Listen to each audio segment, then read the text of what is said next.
नमस्कार। TSL news में आपका स्वागत है। और हम इस समय मौजूद हैं शताब्दी हॉस्पिटल में और हमारे साथ एक डॉक्टर्स की टीम में जो यहाँ की विभाग के अध्यक्ष हैं वेद प्रकाश जी, वो हमारे साथ मौजूद हैं। कुछ खास बातचीत इस कोरोना वायरस को लेकर हम उनसे करेंगे, जो कि देश के लिए बहुत ही अहम है और इसको देखते हुए लोगों तक एक जानकारी पहुंचेगी कि किस तरीके से जो डॉक्टर्स की टीम काम कर रही है, उनकी एक अपनी जिम्मेदारी है, उसके साथ साथ समाज की क्या जिम्मेदारी है, उसके लिए हम कुछ खास बातचीत करेंगे। सर, जिस तरीके से कोरोना वायरस के कारण लॉकडाउन हुआ है, उसको देखते हुए आप लोगों को एक बहुत बड़ी चुनौती है इसकी, उसके लिए आपकी टीम कैसे काम कर रही है? देखिए, जिस तरह से ये कोरोना वायरस का प्रसार वुहान से शुरुआत होकर के पूरी दुनिया में फैला और देश में भी एक बड़ी संख्या में और सभी हिस्सों को देश के कवर करते हुए ये फैला है, तो एक चिंता का विषय है। और इस तरह के WHO और अन्य संस्थाएं लगातार काम कर रही हैं और इसमें 30 जनवरी को ही एक जो वैश्विक महामारी के लिए एक इमरजेंसी सिचुएशन डिक्लेयर किया था, इसमें इमरजेंसी डिक्लेयर की थी, तब से लेकर के लगातार इस पर काम किया जा रहा है। देश में बहुत ही बेहतरीन स्टेप सरकार के द्वारा समय के साथ लिए गए हैं, जिससे कि आप देखेंगे कि दुनिया के कई देशों में हमारे साथ ही इसकी शुरुआत हुई, लेकिन हमारे यहाँ कंटेन करने में एक आगे रहा है हमारा देश, अन्य जो विकसित देश हैं उनसे भी आगे है।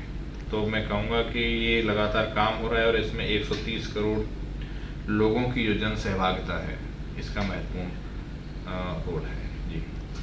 तो जैसा कि सर इतनी बड़ी चुनौती है और यहाँ की जो जनसंख्या है उसको देखते हुए स्वास्थ्य जो सेवाएं हैं इनमें थोड़ी सी कमी है, उसके साथ साथ आप लोग लगातार इसमें इम्प्रूवमेंट कर रहे हैं। आगे की चुनौतियों के लिए किस कदर आपको जो है कोशिश करनी है?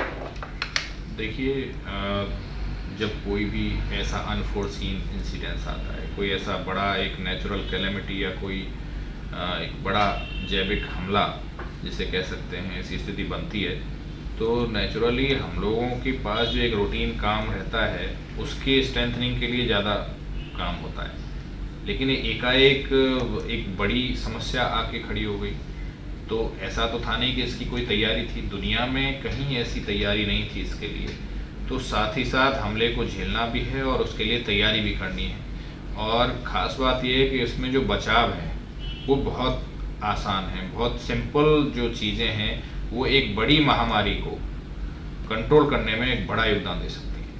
सर, कोरोना वायरस जैसी एक बहुत बड़ी महामारी जो कि कई देशों को इसने पूरी तरह चपेट में ले लिया, जो अपने आप को बहुत विकसित मानते थे, उसको देखते हुए हमारे भारत देश ने इसको बहुत कंट्रोल किया है। तो चैनल के माध्यम से जनता तक जो बात पहुंचानी है, जो लोगों को प्रिकॉशन देना है, उसके लिए कुछ देखिए, सिंपल प्रिकॉशंस हैं जो लेनी है हम लोगों को, और इसमें जो फ्रंट वॉरियर्स हैं, जिसमें डॉक्टर्स हैं, यहाँ के स्टाफ हैं, या फिर आपके पुलिस के लोग हैं, मीडिया के लोग हैं, या सप्लाई चेन के लोग हैं, सरकारें हैं, ये फ्रंट पे इस लड़ाई को लड़ रहे हैं। लेकिन इसके साथ ही साथ जो हमारी जनता है, 130 करोड़ जनता, उसको इसमें पार्टिसिपेट करना है छोटी छोटी सावधानियां रख के।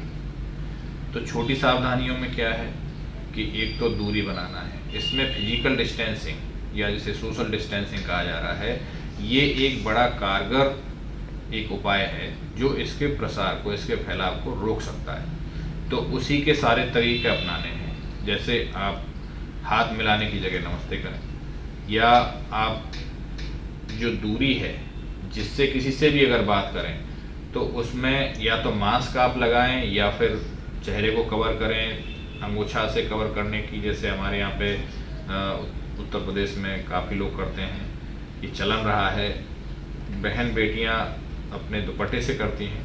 तो उन उपायों को सबको लगातार करना है। इसके साथ ही साथ 2 से 3 मीटर की दूरी बना के रखनी है जब भी आप मिलें किसी से भी। तो एक जनरल प्रैक्टिस में इन चीज़ों को लाना होगा, और ये हमारी सनातन परंपरा का हिस्सा भी है, इसको एक्सेप्ट भी किया जा रहा है। इसके साथ ही साथ जब आपने टच कर लिया जैसे कुछ चीज़ों को, जैसे आप किसी कॉमन प्लेस पे आ रहे हैं तो दरवाज़ा खोलने का हैंडल है, उसको टच करेंगे ही करेंगे, तो जब आप टच कर लिया तो आपको हाथ धोना है, क्योंकि हाथ में अगर वायरस आ गया है, जिस प्लेस पे सब लोग टच कर रहे हैं, तो हो सकता है उस जगह पे वायरस है, और वायरस को वहाँ से जब आपके हाथ में आ गया है तो हाथ जब आपका मुंह से लगाया जाएगा या आंख से नाक से लगाया जाएगा तभी वो अंदर एंटर करेगा शरीर में, हाथ से एंटर नहीं करेगा। तो अगर आपने चेहरे को बिना छुए अपने हाथ धो लिए तब जा कर के चेहरा छुआ तो ये एक बचाव हो गया। तो एक तरीका ये है, हाथ धोने के लिए साबुन से धो सकते हैं या सैनिटाइजर से। साबुन से धोना है हाथ तो आप 40 से 60 सेकंड तक धोएं, और अगर आपके पास सैनिटाइजर है तो आप 20 सेकंड 30 सेकंड धो सकते हैं, उसको मतलब रब कर सकते हैं। एक ये तरीका है। तो हैंड हाइजीन हो गया, ये हो गया। तीसरा है रेस्पिरेटरी हाइजीन। रेस्पिरेटरी हाइजीन का मायने ये है कि जब किसी को छींक या खांसी आ रही है तो इसको कफिंग एटिकेट भी बोलते हैं, कि इतना हम लोगों में ये समझ रही है कि सब लोग सीधे मुंह पे छींकना खांसना नहीं करते हैं, या तो कोहनी का इस्तेमाल करते रहे हैं, या कपड़े का करते रहे हैं, या कोई टिश्यू का करते रहे हैं, या फिर अगर मास्क है तो सबसे अच्छा है, क्योंकि इसमें जो ड्रॉपलेट निकलती हैं खांसने में, छींकने में, बातचीत करने में, वो जो माइक्रो ड्रॉपलेट या एरोसोल जिसको बोलते हैं साइंटिफिक भाषा में, ये आगे जा कर के हवा के थ्रू दूसरे में पहुंचेगा। इसको अवॉइड करना है, तो एक ये उपाय हो गया। तीसरा जो मैं कहूँ कि एक अनटच टेक्निक अपनानी चाहिए, कि हम कोशिश करें कि किसी कॉमन जगह पे जा रहे हैं लेकिन वहाँ टच किसी चीज़ को ना करें, हम बिल्कुल आइसोलेटेड रहें।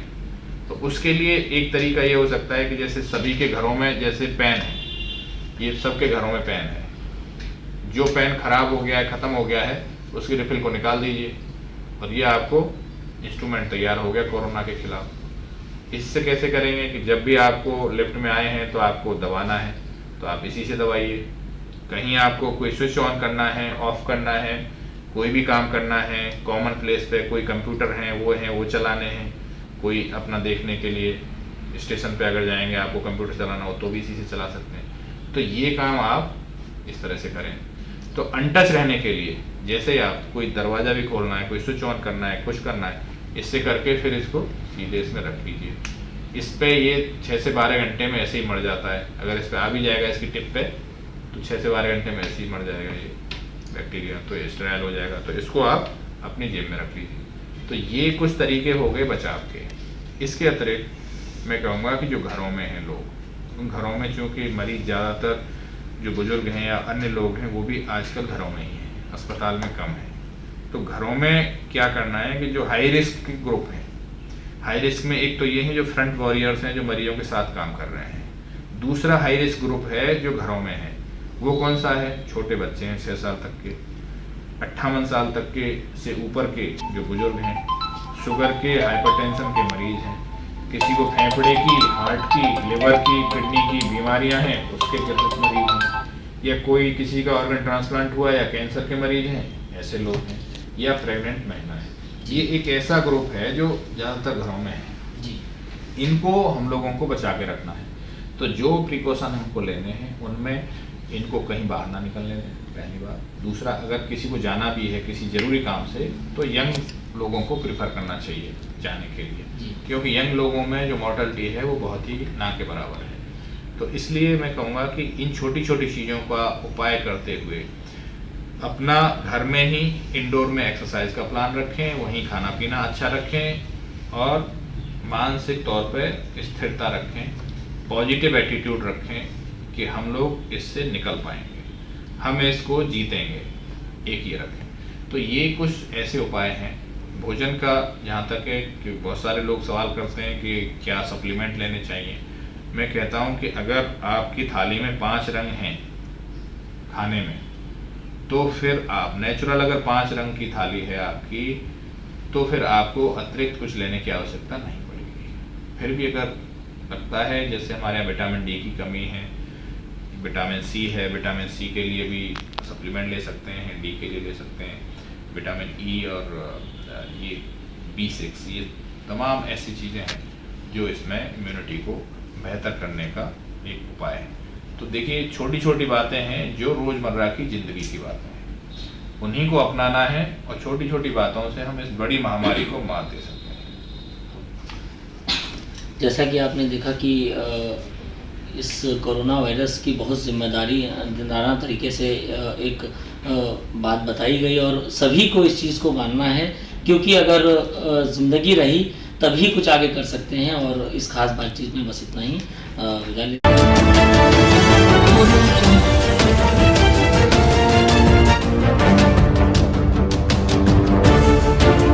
Audio Jungle.